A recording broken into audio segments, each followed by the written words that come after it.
এবার ডক্টর ইউনূসের অধীনে বাংলাদেশের নির্বাচনে এক অন্যরকম ইতিহাস হতে চলেছে। শুধু একটা ইতিহাস নয়, হরেক রকমের ইতিহাস।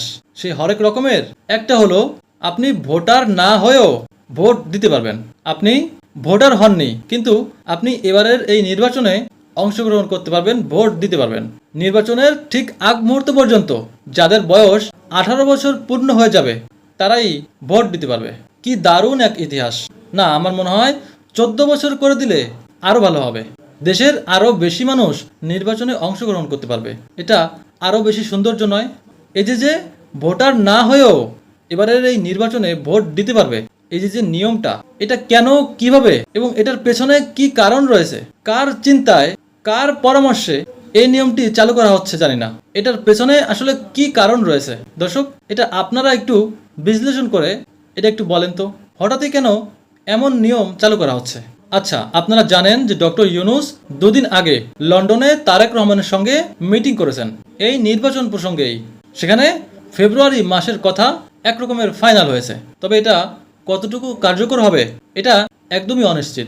তবে এ বৈঠকের বিষয়টি বাংলাদেশের অন্যান্য রাজনৈতিক দলগুলো একদমই অপছন্দ করেছেন। তারা এটা একরকমের মেনেই নিতে পারছেন না যে কোনো একটা দলের সঙ্গে, তাও লন্ডনে গিয়ে একান্ত মিটিং করেছেন ডক্টর ইউনূস। আসলে এ বিষয়টি শুধু রাজনৈতিক দলগুলো নয়, দেশের অনেক জ্ঞানীগুণী, রাজনীতি নিয়ে গবেষণা করা এবং দেশের সাধারণ লোকেরাও এটাকে অপছন্দ করেছে, অযৌক্তিক মনে করেছে যে কেন ডক্টর ইউনূস লন্ডনে গিয়ে এ বিষয়ের মিটিং করলেন।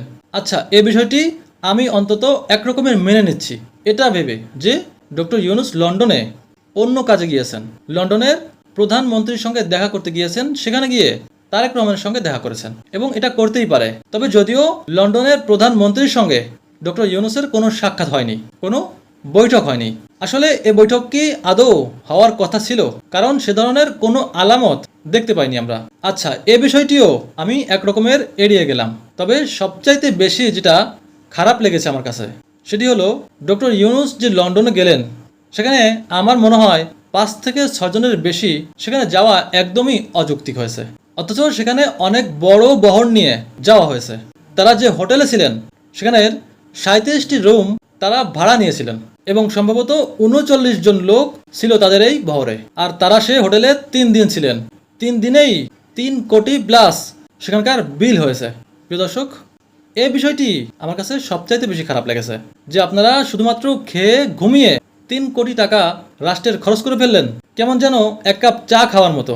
যদি আপনারা এটা মনে করে থাকেন যে আমরা সফরে গিয়েছি 3 কোটি টাকা এখানে কিছুই না, তাহলে অবশ্যই আপনাদের ধারণা এবং চিন্তা ভুল। রাষ্ট্রের একটা টাকাও আপনি অযথা খরচ করতে পারেন না। এবং সবচেয়ে বড় কথা হলো, সেখানে এতগুলো লোক যাওয়ার কি যৌক্তিক কারণ রয়েছে? শুধুমাত্র হোটেল খরচ যদি 3 কোটির বেশি হয়, তাহলে অন্যান্য খরচ কত হয়েছে দেখেন। এই টাকা যদি এতই কম হয় এবং এটা একদম হিসাবের মধ্যেই পড়ে না, এমনই হয়, তাহলে আগের সরকারের আমলে যারা মেম্বার পর্যায়ে ছিল, আমরা দেখেছি 5 আগস্টের পরে তাদেরকেও ধরে নিয়ে যাওয়া হয়েছে এ অভিযোগে যে তারাও দুর্নীতি করেছে।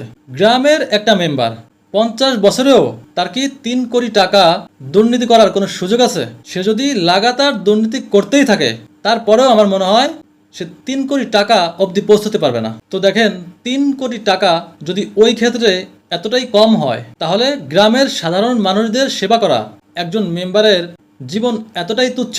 তো আমার মনে হয় এত ছোট পর্যায়ের দায়িত্বে থাকা লোকজনদের ধরে নিয়ে যাওয়া একদমই উচিত হয়নি। যেখানে বড় বড় রাঘব গোয়ালদের ধরতে পারেননি, তারা বিভিন্ন জায়গায় চলে গিয়েছে, ধরেছেন ছোট ছোট দায়িত্বে থাকা লোকজনদের, যাদের কাছে কোথাও পালিয়ে যাওয়ারও টাকা নাই। তো আমি মনে করি আগামী নির্বাচনের আগে এ ধরনের লোক যারা আছে তাদেরকে পুরোপুরিভাবে আইনি সমস্ত ঝামেলা থেকে মুক্ত করে তাদের পরিবারের কাছে ফিরিয়ে দেওয়া, এটাই সবচাইতে ভালো কাজ হবে। তো দর্শক, আজ এ পর্যন্ত। আমার কথাগুলো কি ঠিক কিনা আপনারাই বলবেন। সবাই ভালো থাকবেন, সুস্থ থাকবেন। Bye bye.